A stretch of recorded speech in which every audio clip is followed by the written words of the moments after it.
Chapter 1. I went to work when I was just out of grammar school.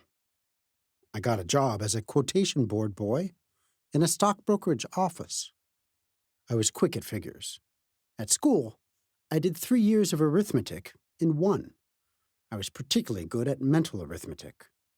As quotation-board boy, I posted the numbers on the big board in the customer's room. One of the customers usually sat by the ticker and called out the prices. They couldn't come too fast for me. I have always remembered figures. No trouble at all. There were plenty of other employees in that office. Of course, I made friends with the other fellows, but the work I did, if the market was active, kept me too busy from 10 a.m. to 3 p.m. to let me do much talking. I don't care for it, anyhow, during business hours. But a busy market did not keep me from thinking about the work. Those quotations did not represent prices of stocks to me, so many dollars per share. They were numbers. Of course they meant something. They were always changing. It was all I had to be interested in, the changes. Why did they change? I didn't know. I didn't care. I didn't think about that. I simply saw that they changed.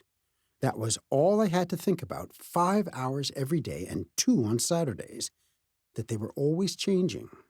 That is how I first came to be interested in the behavior of prices.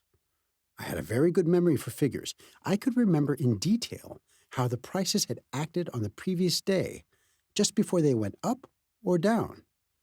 My fondness for mental arithmetic came in very handy. I noticed that in advances as well as declines, stock prices were apt to show certain habits, so to speak. There was no end of parallel cases, and these made precedents to guide me.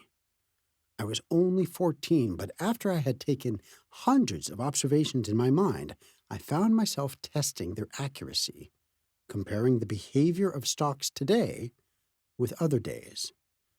It was not long before I was anticipating movements in prices. My only guide, as I say, was their past performances. I carried the dope sheets in my mind. I looked for stock prices to run on form. I had clocked them. You know what I mean. You can spot, for instance, where the buying is only a trifle better than the selling. A battle goes on in the stock market, and the tape is your telescope. You can depend upon it in 7 out of 10 cases. Another lesson I learned early is that there is nothing new in Wall Street. There can't be, because speculation is as old as the hills. Whatever happens in the stock market today has happened before and will happen again. I've never forgotten that. I suppose I really managed to remember when and how it happened. The fact that I remember that way is my way of capitalizing experience. I got so interested in my game and so anxious to anticipate advances and declines in all the active stocks that I got a little book. I put down my observations in it. It was not a record of imaginary transactions such as so many people keep merely to make or lose millions of dollars without getting the swelled head or going to the poorhouse. It was rather a sort of record of my hits and misses. And next to the determination of probable movements, I was most interested in verifying whether I had observed accurately. In other words, whether I was right. Say that after studying every fluctuation of the day in an active stock, I would conclude that it was behaving as it always did before it broke 8 or 10 points. Well, I would jot down the stock and the price on Monday, and remembering past performances, I would write down what it ought to do on Tuesday and Wednesday. Later, I would check up with actual transcriptions from the tape. That is how I first came to take an interest in the message of the tape. The fluctuations were from the first associated in my mind with upward or downward movements. Of course, there is always a reason for fluctuations, but the tape does not concern itself with the why and wherefore. It doesn't go into explanations. I didn't ask the tape why when I was 14, and I don't ask it today at 40. The reason for what a certain stock does today may not be known for 2 or 3 days or weeks or months. But what the dickens does that matter? Your business with the tape is now, not tomorrow. The reason can wait. But you must act instantly or be left. Time and again, I see this happen. You'll remember that hollow tube went down 3 points the other day, while the rest of the market rallied sharply. That was the fact. On the following Monday, you saw that the directors passed the dividend. That was the reason. They knew what they were going to do, and even if they didn't sell the stock themselves, they at least didn't buy it. There was no inside buying, no reason why it should not break. Well, I kept up my little memorandum book perhaps 6 months.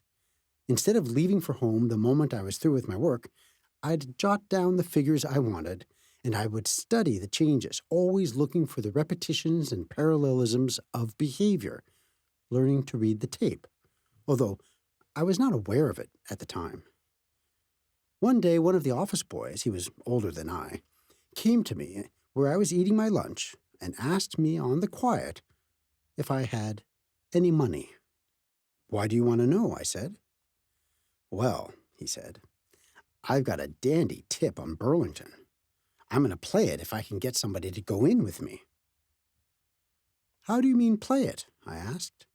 To me, the only people who played or could play tips were the customers, old jiggers with oodles of dough. Why, it cost hundreds, even thousands of dollars to get into the game. It was like owning your private carriage and having a coachman who wore a silk hat. "That's what I mean, play it," he said. "How much you got?" "How much do you need?" "Well, I can trade in 5 shares by putting up $5. "How are you going to play it?" "I'm going to buy all the Burlington the bucket shop will let me carry with the money I give him for margin," he said. "It's going up for sure. It's like picking up money. We'll double ours in a jiffy." "Hold on," I said to him, and pulled out my little dope book. I wasn't interested in doubling my money, but in his saying that Burlington was going up. If it was, my notebook ought to show it. I looked. Sure enough, Burlington, according to my figuring, was acting as it usually did before it went up. I had never bought or sold anything in my life, and I never gambled with the other boys. But all I could see was that this was a grand chance to test the accuracy of my work, of my hobby. It struck me at once that if my dope didn't work in practice, there was nothing in the theory of it to interest anybody. So I gave him all I had, and with our pooled resources, he went to one of the nearby bucket shops and bought some Burlington. 2 days later, we cashed in. I made a profit of $3.12.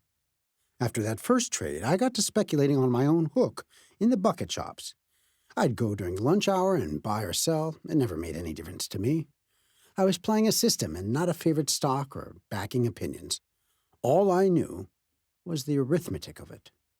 As a matter of fact, mine was the ideal way to operate in a bucket shop, where all that a trader does is to bet on fluctuations as they are printed by the ticker on the tape. It was not long before I was taking much more money out of the bucket shops than I was pulling down from my job in the brokerage office. So I gave up my position. My folks objected, but they couldn't say much when they saw what I was making. I was only a kid, and office boy wages were not very high. I did mighty well on my own hook. I was 15 when I had my first 1,000 and laid the cash in front of my mother, all made in the bucket shops in a few months, besides what I had taken home. My mother carried on something awful. She wanted me to put it away in the savings bank out of reach of temptation. She said it was more money than she ever heard any boy of 15 had made, starting with nothing. She didn't quite believe it was real money. She used to worry and fret about it. But I didn't think of anything except that I could keep on proving my figuring was right. That's all the fun there is, being right by using your head. If I was right when I tested my convictions with 10 shares, I would be 10 times more right if I traded in 100 shares. That is all that having more margin meant to me. I was right